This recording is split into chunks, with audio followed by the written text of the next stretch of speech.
The story of Gary, Indiana is the story of many American industrial cities. For years, cities relied on one industry to provide jobs. When that industry had problems, the cities suffered. In 1981, Gary was 75 years old. There were celebrations and songs to honor the city. I know where the people grow every day. But unlike 1931, when the 25-year-old city was still young and had promise, or in 1956, when people pointed with pride at Gary's growth, the Gary of 1981 was feeling the pain of a changing world. And now the mayor here, he's got it all in gear. But Rome wasn't built in a day, and that's scary. I love her, my city by the lake.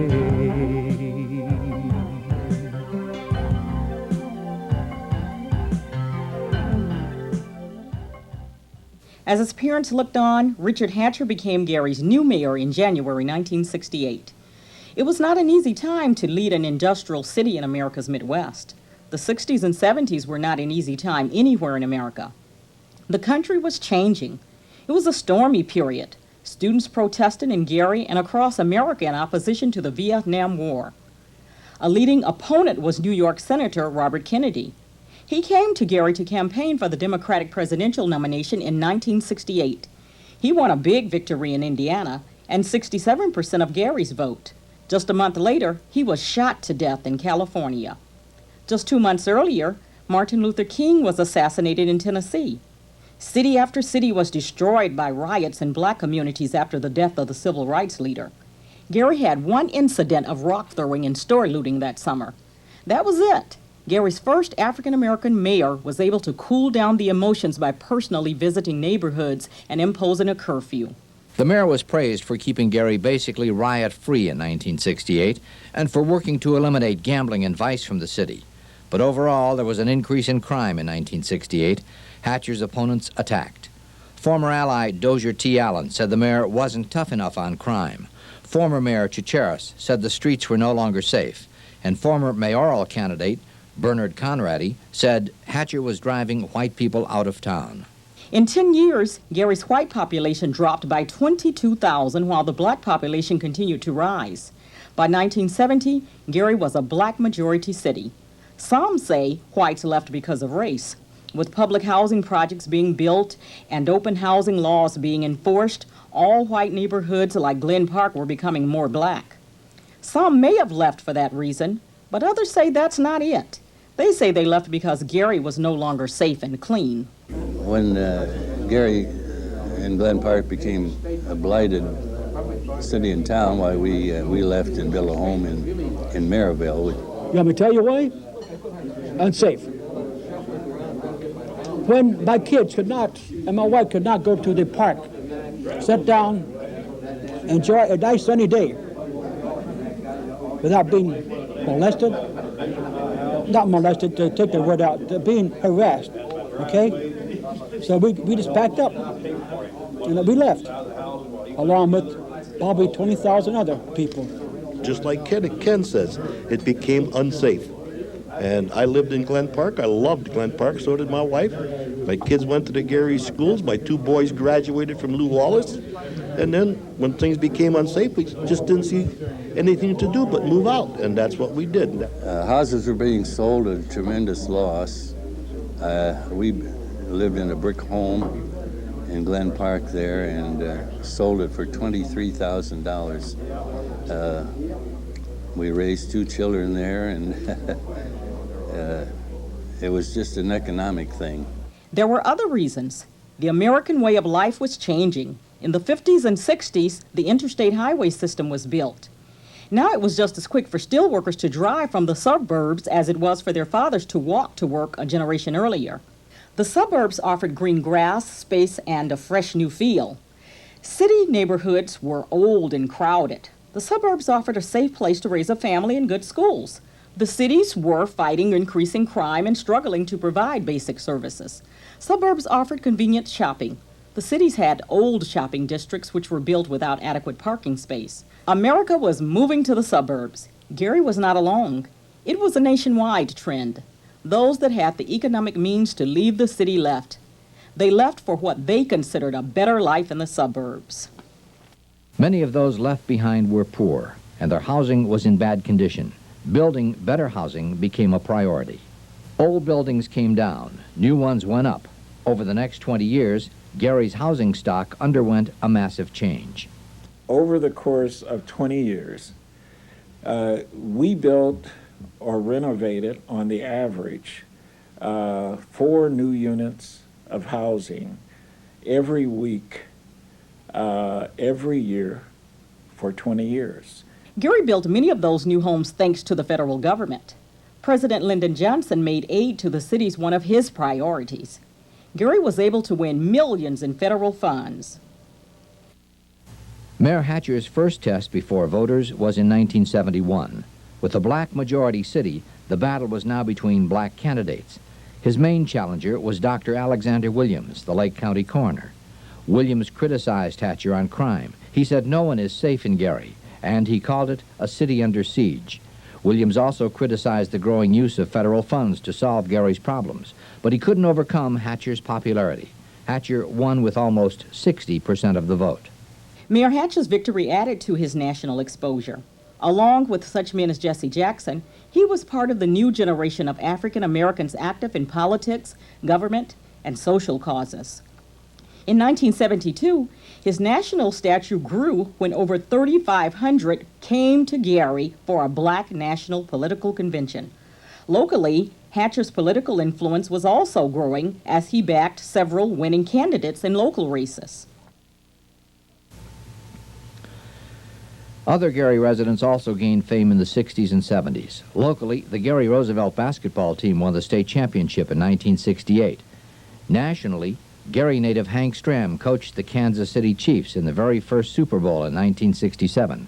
His team returned in 1970 to win pro football's top prize. Former Gary resident Charles O. Finley was a controversial and innovative baseball owner who moved the Kansas City Athletics to Oakland, where they won 3 straight World Series crowns.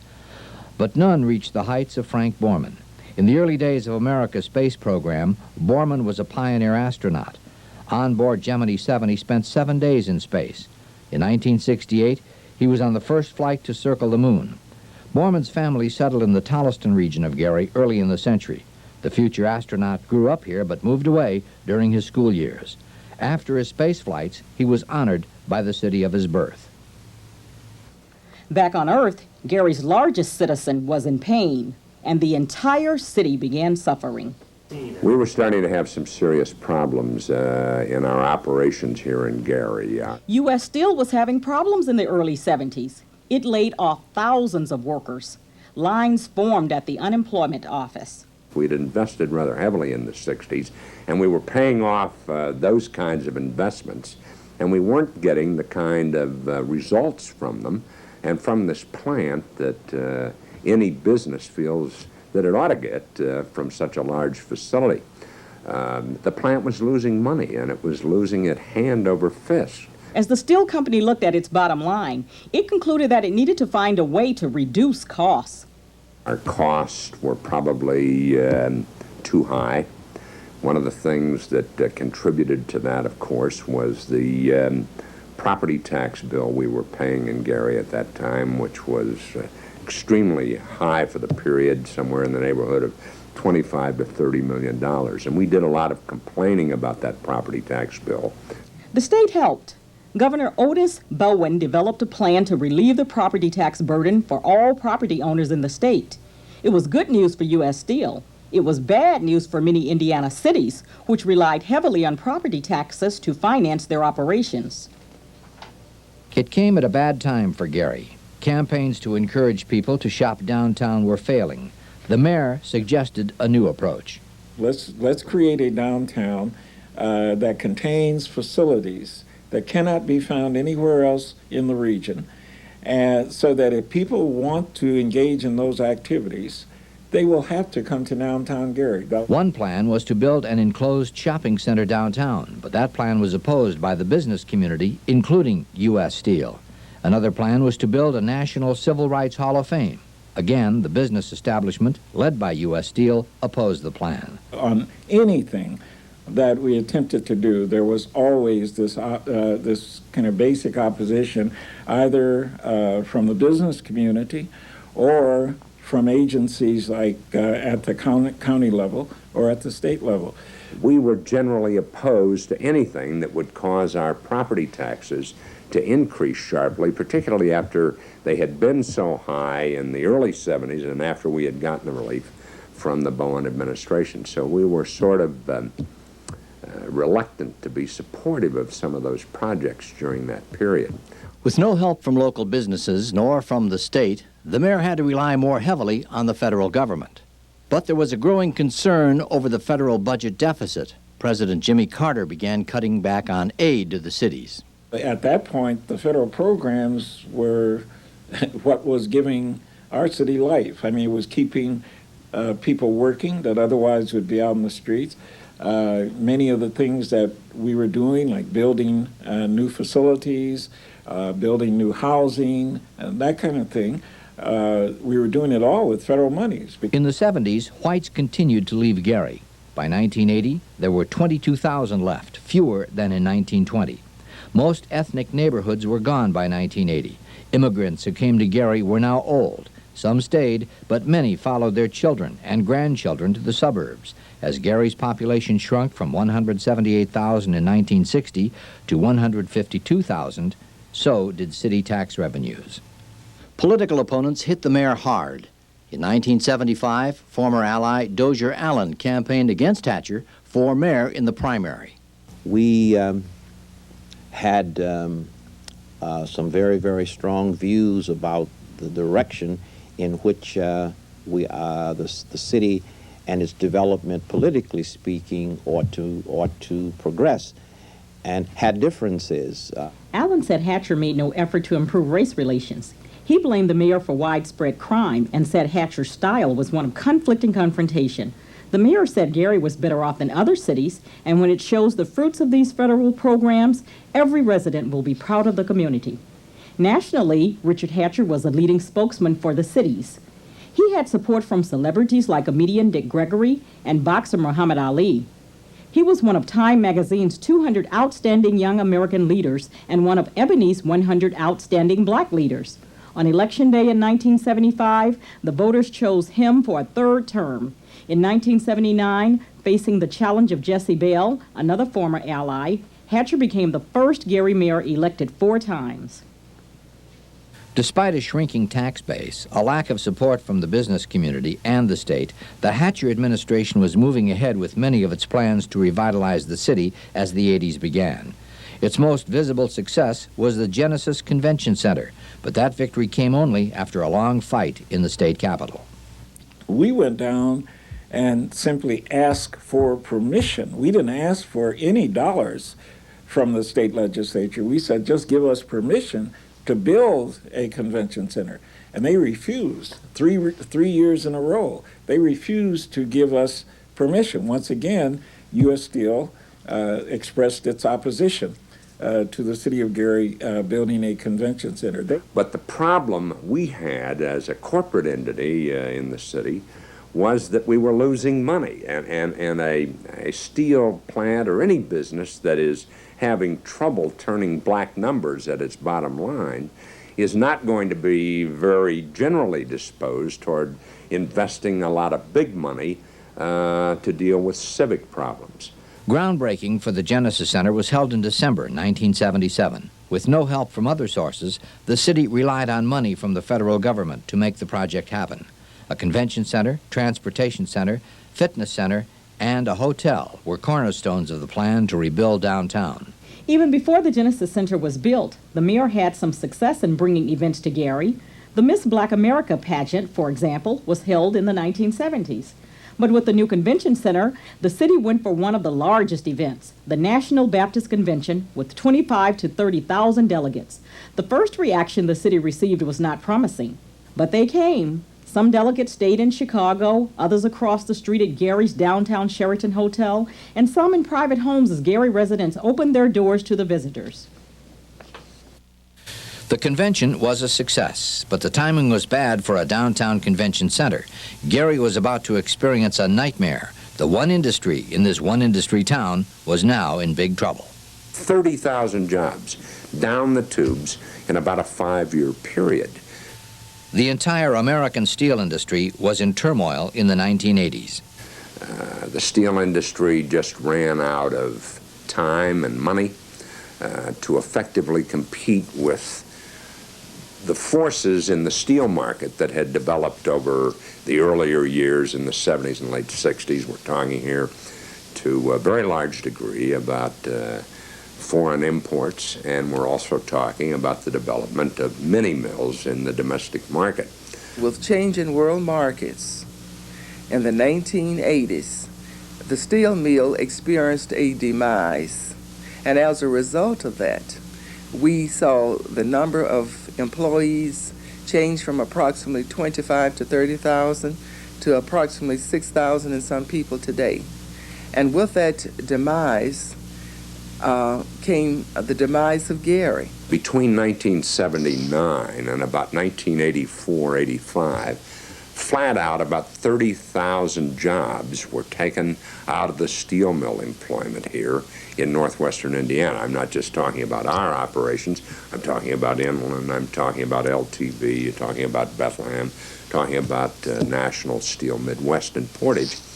You can imagine the devastation that created economically and so many other ways for the city. I remember Jack Parton, one of the top officials in the United Steelworkers at that time, making the point that a lot of people talked about a recession in the early 80s in this country at the time the Reagan administration came in. And he said it wasn't a recession here, it was a full-blown depression. And the numbers certainly tend to verify that fact. But that wasn't all the bad news for Gary's economy. And then hard on the heels of that, the Butt plant, which had employed about 5,000 people, had about 5,000 jobs out there, was sold to a German firm. And literally within months of the sale of the Butt plant to this German firm, the announcement was made that the plant was going to be closed, that they were shutting it down. Thousands were unemployed. Every time there was a job opening, even the low-paying restaurant jobs, the lines would be long. Steel workers and their families tried to find ways to survive. Many of those persons never recovered from that. They just never recovered. Many of them wound up on welfare rolls. Many of them wound up, unfortunately, in prison or in jail because they became involved in criminal activity. It was a devastating blow to the city. I call it a body punch. It was a body punch to the city. When workers were laid off in the 70s, federal money kept the city afloat. But in the 80s, Ronald Reagan was president. His goal? To cut federal spending. The timing couldn't have been worse for Gary. His recommendation to the Congress was that there was too much waste, and of course, many things that had existed for years as part of the War on Poverty program to help areas in need of help were abolished. He simply began to cut with the proverbial meat axe every federal program that was within his reach. Unemployed homeowners can't pay mortgages, so there were more abandoned homes, with fewer shoppers, downtown stores closed. Fewer homeowners and stores meant a loss in tax revenues.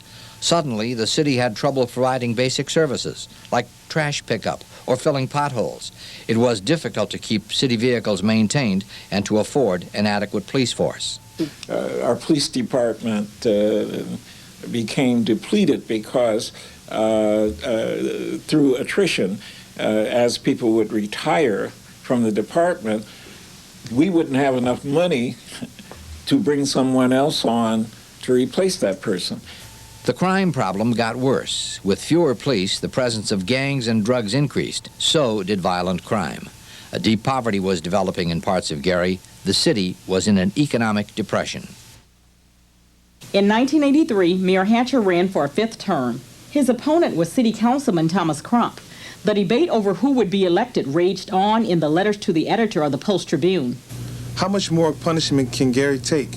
For 15 years, we've paid attention to our city, have watched it crumble around us. Yet some people are saying that the present administration has done a notable job. Job of what? Destroying the city? Some are saying that we should either look for a better city or change mayors. Why in the world would one want to change when the one that we have is the best? Why should we try to fix something that isn't broken? Gary voters did not make a change. Richard Hatcher won a fifth term as mayor. It was his smallest margin of victory since 1967. Gary was devastated by the loss of jobs, its decline in population, and the loss of federal dollars. As mayor, Hatcher was the easiest target to blame for Gary's demise. His style was under attack. Some said he was too confrontational and not willing to work with others. After 20 years as mayor, he also had a lot of accomplishments and a lot of political enemies. The man who challenged him in 1987 was Thomas Barnes. I felt then that a part of that, the basis for some of those broken down relationships, whether it be with other communities or even within the community, was a result of the style of leadership of my predecessor. Barnes won a convincing victory, ending the city's longest mayoral administration. In a city that was then 81 years old, Richard Hatcher had served as mayor for almost a quarter of the city's history. Almost a decade later, some of Hatcher's political opponents had kinder words for the man they battled for control of City Hall. I would suggest that most of those differences were the result of immaturity and not having enough resource people to draw upon and from to resolve them. After going through that experience, I realized, quite frankly, that much of that was not his doing. I mean, he had circumstances that he worked with and that he attempted to work with, and many times some of the forces or the powers to be that you're attempting to work with are not as amenable to a strong Gary as we who are part of this community might want. It was a matter of overcoming obstacles. Some of them were obstacles that any city would face. But unfortunately, many of them were obstacles that were put there based upon either a political motivation or, unfortunately, in some instances, a racial motivation. The new mayor faced many of the same obstacles. He faced a city that was in bad financial condition, no matter who was mayor. The challenges were having sufficient dollars to do things that needed to be done, many things that were really undone in a sense, and some of those involved infrastructure, roads, repairs, and what have you, equipment, public buildings. City Hall itself was in a very deteriorated condition. But there was good news. The steel industry was recovering from its losses. U.S. Steel was now in a better position to compete in a worldwide marketplace. We have been able to find a means through a financial maneuver on the part of our Pittsburgh people to invest in about a $300 million project here to put in another couple of continuous casting machines. We brought those continuous casters in the summer of 1986, and with that, this plant's numbers began to improve. Its quality numbers, its productivity numbers, its service numbers to the customers. It was a very important watershed point in the history of this plant. But the jobs that were lost earlier in the decade were gone forever, and the damage to Gary and its residents was already done. That damage was felt on the streets of Gary. Even in a city where crime was a long-time problem, the 1980s were bad. One study said if you look at the number of people in the city and the number of murders, Gary has more murders per person than any city in America. Gary was stuck with a new label, the murder capital of America. Mayor Barnes and other city leaders said the label was unfair, and he blamed the media for focusing too much on crime. But for some city residents, crime was a real problem, thanks to an increase in drugs and guns. Gang wars were fought over control of the drug trade, and some neighborhoods became war zones. One of the residents called me in my office about 2 weeks ago, and she says that her and her son were forced to sleep on the floor, that they were worried about bullets flying through their window. Barnes looked for ways to rebuild Gary's economic base, for ways to bring jobs to Gary. But chances are excellent that the Gary region could become Chicago's third regional airport and the vision of air transportation's future. For 4 years, the Barnes administration tried to turn Gary's airport into a major airfield. An opportunity came in the early 1990s. Overcrowding at Chicago's airports led to a push for a third airport in the Chicago region. One of the sites considered was Gary.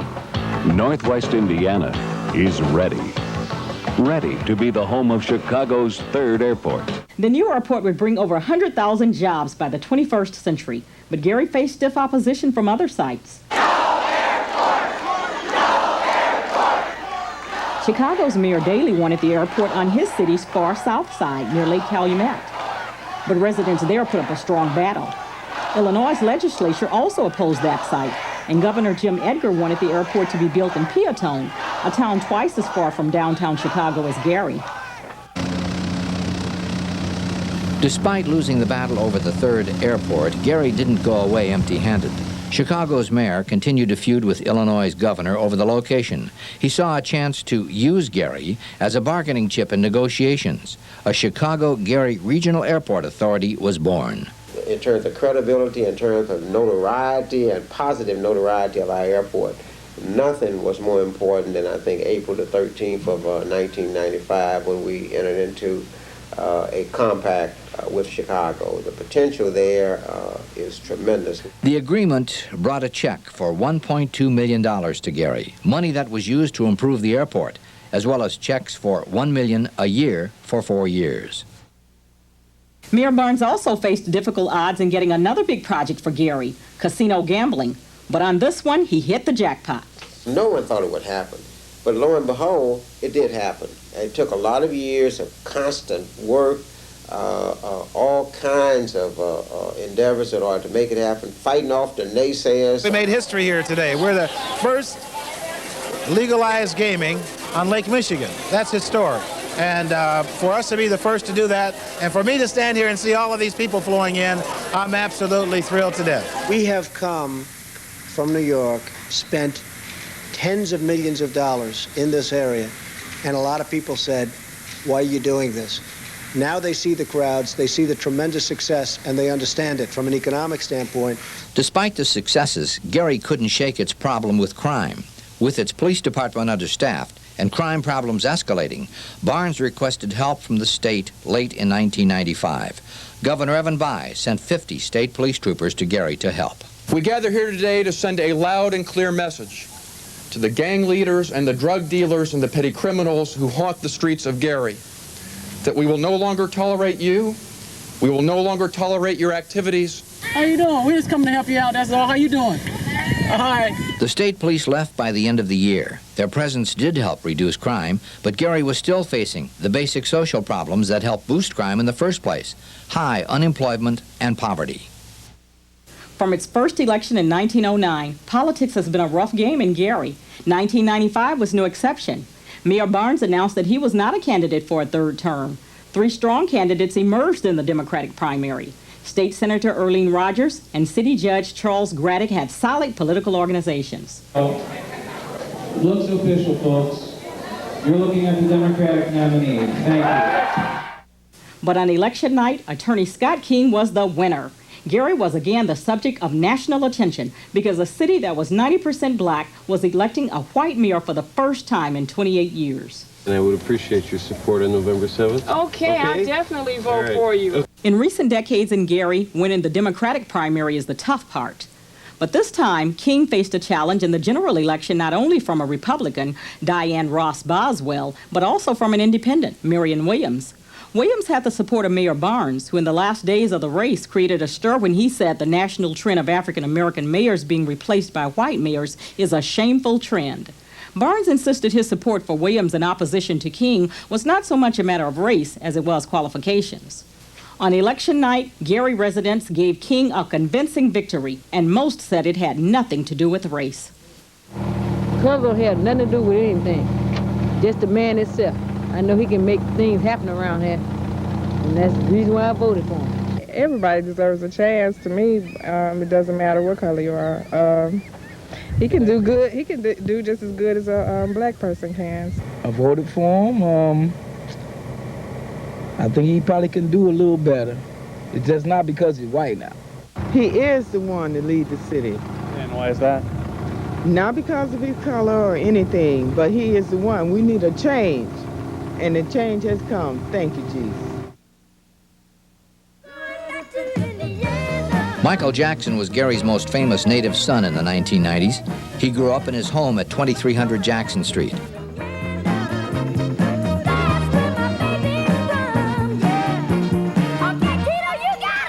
Some criticize Michael Jackson, saying he has ignored his native city. But other Gary celebrities have been praised for showing pride in their Gary roots. Fred Williamson was a football star before becoming an action movie hero. In 1994, he returned to Gary to film a movie called Original Gangstas. Gary continues to turn out star athletes. Lloyd McClendon had a successful baseball career and continued to be active in the Gary community. In 1994, Glenn Robinson came back to Gary to announce he was turning pro. He led Purdue to a Big Ten title. He also led Gary Roosevelt to its second state basketball championship in 1991. In 1995, Gary almost became a major sports center. The Chicago Bears, looking for a new stadium, said they'd move to Gary if a stadium was built. The proposed stadium was called Planet Park. It was a stadium and more. There was a retail complex, a landscape park, and hotels. It would create thousands of jobs. Some liked the sound of the name Gary Bears. The problem was, where would the money come from to build a stadium? This stinks. That's an acronym or an abbreviation for this stadium tax is nothing but corporate subsidy, STINCS. The project would be funded by an income tax on county residents. Groups organized to oppose the tax, and they found a lot of sympathy. The average guy can't even afford a Bear ticket anymore. So why in the heck should we buy Mike McCaskey, who has millions of dollars, a football stadium? It's a matter of principle with me. I don't feel it's a function of government to fund business of the private sector. The proposed tax never got past the county council. The project died. To some, the arrival of the casino boats in June of 1996 marked a start of a new era, a big step in the rebuilding of Gary. But 3 months later, the city got a strong reminder of the problems it still faced. In September, Mayor King declared a state of emergency and imposed a curfew after a gang war resulted in a series of drive-by shootings. Innocent bystanders were sent running for safety as bullets flew. Just days later, King told some Gary residents that the city had to deliver a message to the lawbreakers. Throw down your guns, get back into school, find another way to live, because if not, we are going from one end of the city, and we are going to continue doing it for every moment I occupy the office of mayor. And that is my commitment. I am not tolerating it. I will not tolerate it ever for a moment. Not anywhere in the city. Enough is enough. But school officials said the problem runs deep, and the search for solutions needs to go deeper. The massive unemployment of the children once we graduate them from schools. The major employment is the drug industry. It's just like out there like Coca-Cola and Pepsi-Cola fighting over turf. Now, unless you direct your attention at the right problem, you're not going to solve it. Gary was again in the national spotlight with bad publicity. And for those in neighboring towns, the incident fed their fear of coming to Gary. Despite the problems the city of Gary has to overcome, many are optimistic about the future. Prospects, in terms of the long run, for a city such as Gary are very, very good. Gary is very blessed in terms of its location. We have this huge metropolitan area where we've got an awful lot of people. We have this the wonderful lakefront area where we're located, which makes the real estate extremely valuable. One of the great things that could happen to turn northwest Indiana around, let alone Gary, would be the development of the Gary Airport. When we think of O'Hare International Airport, We think of national transportation, we think of international transportation, but when we look around the airport, it's more than that. It means cab service. It means commuter bus service. It means newspaper stands. It means popcorn stands. It means restaurants. It means shoe shine stands. And we could just go on and on and on. We have US 80, 90, 94 to our south. To our east, we have Highway 65. To our north, we have Klein Avenue, and about 17 miles, even northwest of that, is Chicago. So I think geographically, we're in an ideal position for an airport that has a lot of air cargo activity. Because in the air cargo industry, that creates lots of jobs. And that's what we want to do. 1992 to 93, we were involved in strengthening our runways so that we could accommodate heavier type aircraft, in particular the 727. At that particular time, and even today, that so-called workhorse of the air cargo industry. The reason we were doing that is to focus on air cargo activities. Another cause for optimism is the strength of the steel industry. But demand is strong right now for our product, has been for a couple, 3 years. We expect it to remain quite strong next year. And in a strong marketplace, we are the major player that we were at one time in the past. But while there is reason for optimism, there are many problems. I think the biggest challenge that this city faces is having decent jobs for people and doing all those things that are necessary to provide jobs that really provide a living wage. That's the real challenge. People in the private sector, companies, businesses, individuals, are not going to invest in any community because they're nice guys. They're going to invest in a community because they believe it's the best opportunity they have to make a profit. And that's, what our approach is. Whether it's trying to lure a movie theater here or a grocery store or a steel fabricating business. But to attract business, Gary must eliminate problems that keep companies away, like the belief that Gary is not a safe place to live. Well, I think cities such as Gary or any other central city have to devote a very high proportion of their revenues to maintaining personal security. I'm going to put sugar in my tank, so I'm about to go outside and defend my car. But we're going to have to find some kind of ways to sort of, put monies into the police department. We're going to have to. If you expect businesses and anything else to come to the community, you're going to have a strong police department. The perception can be changed, and I think cities such as Gary, I don't think really devote at the present time the kind of very heavy muscle that is needed to create the perception that this city is really trying to control crime. You're going to need manpower. See, if you're trying to patrol the city with roughly about 116,000 population, you have 109 policemen, you have a problem. See, what you have to do in any major crime situation is that you first must attempt to suppress it. You've got to stop some of the violence. And one of the major ways that law enforcement does that is by throwing large numbers of resources, which is usually manpower, at the problem. The city has been trying to increase the size of its police force, but whatever its size, the job it faces is difficult. Unfortunately, we're located between what I would have to say a drug corridor. We have a city to the east, city to the west, and this seems to be the dropping off points. You have to pass Gary, to get to these other two locations. So we have I would say that your major problem, of course, is drugs, and that adds to your gang problem, and it adds to your murder problem. Police are hoping that by having more officers on the street, they can reduce crime. They also hope community policing will help. Under the community policing concept, it's more proactive than reactive.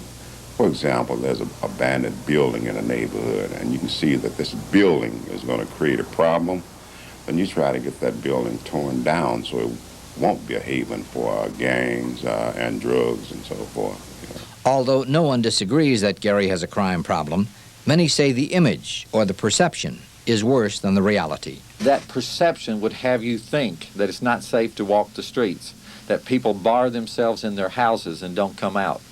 The reality of that situation is that it is a dangerous situation if you are involved in the drug trade. If, you're not dealing drugs, and if you're not locked up in the house arguing with a wife, boyfriend, a husband, and a girlfriend, no. I can't think of a homicide we had this year that was related to, say, a robbery, going into business, robbing somebody. I can't think of one that happened that way. You'll work at the problem the same way that the problem developed. It took 20 to 30 years for us to have that image, and it's going to take a long time for us to get rid of that image. But success goes a long way at overcoming that negative image. And so what we have to do is that we have to start changing that image incrementally. Gary's image is also damaged by the deterioration of downtown in some neighborhoods. Gary has to be made appealing, Gary is not appealing, you understand? It has to be a place where people like to go. You see, even if you don't have a business there, you see, it's important. People have to feel it has to be an appealing city. It was at one time. We have many homes that are abandoned because when people lost jobs, they could no longer afford the homes. They could no longer pay taxes. Those properties went off the tax rolls. A situation where there's a high degree of vacant and abandoned structures in the city, and those which are occupied are oftentimes severely deteriorated. Between 1990 and 1996, the city tore down over 1,200 abandoned homes. But it's a slow process. In 1995, this woman was still complaining about a rat-infested crumbling building just inches from her house. It'd help me if they tore that one down, especially for insurance purposes. And how long have you been trying to get something done there? 7 years. 7 years. Sometimes it's a complicated process, because you have to do the background research to find out who the building belongs to, because you don't want to get yourself in a liability for a lawsuit by tearing down a building that shouldn't be torn down. Throughout his history, Gary has struggled with the housing problem. Many people are still living in substandard housing. The difficulty of providing affordable housing is a major issue for this city. Without quality housing, a city is going to continue to decline. Other areas also need cleanup, areas that have suffered from years of neglect.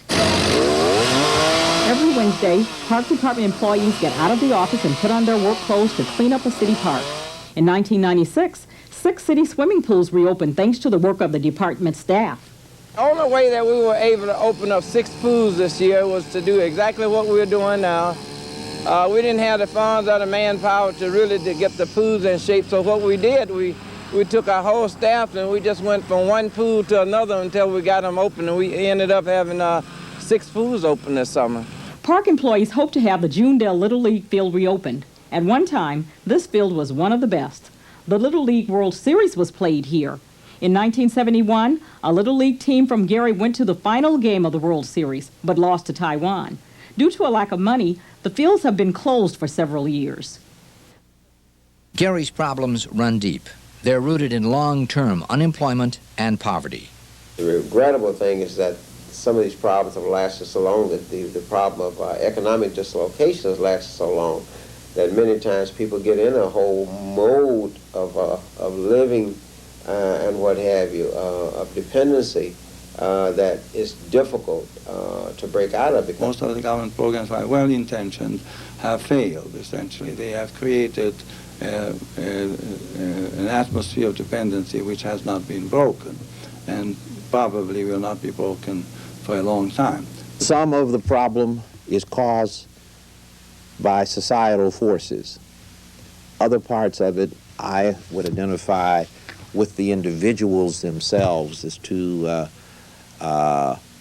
making the best out of whatever opportunities that are afforded, even though those opportunities may not be first class.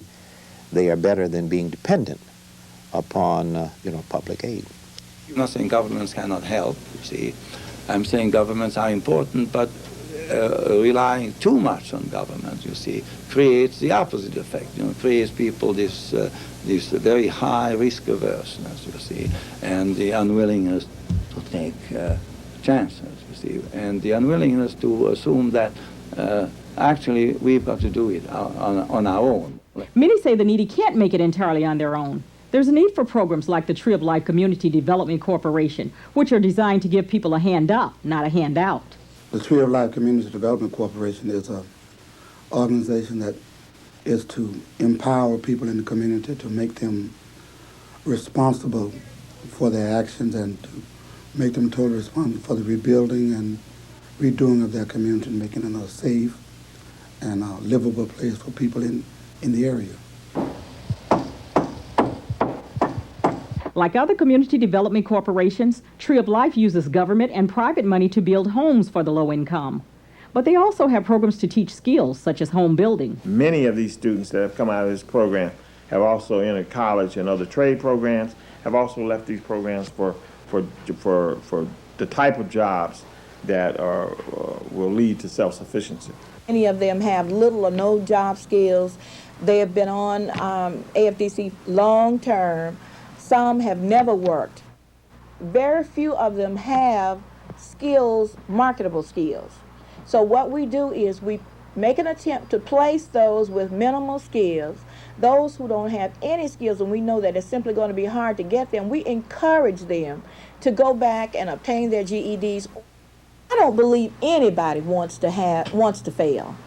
I really don't believe anybody wants to fail. I just believe that we relied on the federal government to do everything, and we have to take that responsibility upon ourselves, the citizens of the community. There has to be something on the inside, excuse me, that continuously says, you can do it, you can do it, take one step at a time, and one day at a time. It's not going to be something that we solve overnight. We have to continuously work on it. We're looking in the areas of store management or retail sales. You will have the Circuit City, you have Office Max, you have service merchandise. Many of these families are without a wage earner. If we can put a wage earner in that family with pride, that can uplift an entire family. At this time in Gary, it is extremely difficult to get a job if you do not have one. And many times when you get a job, it's a very low-paying job which does not afford one the opportunity or the ability to provide a decent standard of life for a family. When young high school kids would get out of high school, they had some place to look forward to getting a job. And you don't have that today. A friend of mine who worked in the 84-inch hot strip said it's been a good living, and we've been able to raise our children, send them to college in some instances, but those days are gone because now there's no such thing as a permanent job. And a lot of people think the casinos will do it. The casinos will give jobs. The casinos will pay taxes. The casinos will help, but we need more. Projects are catalysts, you see, and they're fine. Whether you like gambling or approve of gambling or not, it's a catalyst. It's something that people talk about. You see, something that Gary has, nobody else has. That's very important. So that is something unique there, right? But what matters is what happens around it. You see, tends to be a precise destination as opposed to being well, let's go to the casino and then do some shopping, or let's go to the casino and then go to the beach. It's a limited impact because typically it's let's go to the casino. All right, so you put in the Chicago Bears, right? The Chicago Bears didn't make Chicago, right? It's what happened around it that makes it, you see. So these are catalysts, and they're good catalysts. There's nothing wrong with that, right? But unless they spur, unless they somehow induce more economic development around them, eventually it will sort of slow down or gradually die off. Right? Singer says the communities and people of Northwest Indiana need to work together. What's good for one part of the area is good for the rest of the area. He says there's been too much politics and too much division in Lake County. He says the area can prosper if we realize we're in this together. We're all in the same community. The real work will be done when black businessmen and white businessmen get together, and they will see a mutual benefit in the development of the city. Many agree that the economic future of the area still depends on Gary's prosperity, and U.S. Steel plays a dominant role in Gary's economy. We employ 8,000 employees at this facility, U.S. Steel Gary Works employees. And on top of that, 2,000 in that neighborhood, 2,000 contractor employees. So you're talking about 10,000 people that are earning paychecks at our facility. And of our 8,000 employees, roughly a third of them live in the city of Gary. That means about 6,000 people outside of Gary depend on U.S. Steel for a paycheck. And for U.S. Steel to prosper, Gary needs to prosper. Like it or not, for better or worse, our destiny, our future at Gary Works is linked arm in arm to the well-being of the city of Gary. Not in a very long time will we get away from our dependence or Gary's dependence on steel as the major manufacturing center, you see. I don't see anything coming into Gary that is even close to the size of U.S. Steel. For every dollar that is spent by the city of Gary, 50 cents of that is coming out of the pocket of U.S. Steel Gary Works. So we're paying a property tax bill here in Gary of somewhere between $65 and $70 million. We think that is the highest property tax bill being paid by any corporate entity anywhere in this country today. Certainly in our best interest to see the city of Gary turned around and to promote economic development in the city, because unless that happens, we're always going to be sitting here saying we're 50% of the tax base, and as time goes on, unless there's an improvement, it's going to get worse. And that has a very significant bottom line effect on our ability to compete in a world steel market that has excess supply. So the race is one that belongs to the swift. It's one that belongs to the low-cost, high-quality, reliable producer. And that's what we're trying to be here at Gary and at our other producing locations. The only way that we are going to be able to compete long-term and be competitive in a worldwide steel market, again, that has excess capacity, is to expand the tax base in the city of Gary. And the only way that we're going to be able to expand the tax base is to make this city an appealing, an attractive place for someone to locate a business or to expand an existing business in the city of Gary. If Gary prospers, all of Northwest Indiana prospers. If Gary can solve its crime problems, all of Northwest Indiana will benefit. We have individuals coming in from the surrounding cities and so forth to purchase the drugs. We have them here purchasing, but we have a large amount of traffic coming from outside the city into the city to make a drug purchase. Crime is mobile, and the suburban communities are learning that what happens in the inner city affects them directly. So they have a lot to gain. If not right now, they will down the road to what happens in Gary. You can't try to combat it here. Then you go just across the city limits and you got the problem there, and the problem's coming in from outside the city limits. It must be a joint effort. Not only, with county, state, and federal government.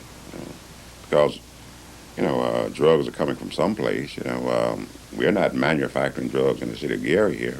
They're coming from the outside into the city being sold. You know.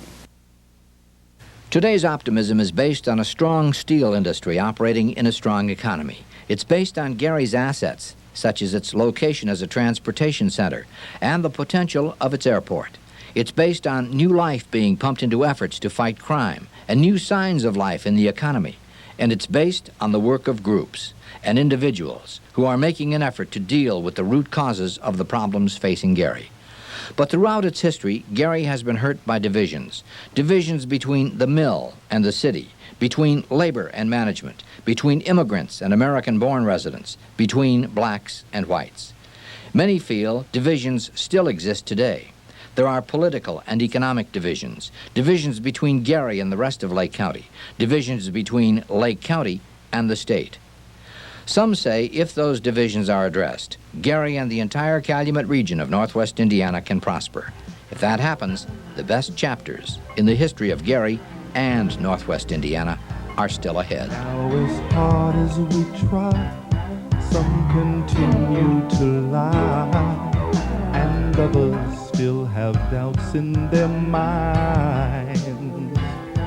But a positive vibe will erase all the lies and leave every doubt behind. So there's no need in running, 'cause our day is coming when we'll all get together and say that that's scary. I love her, my city by the lake,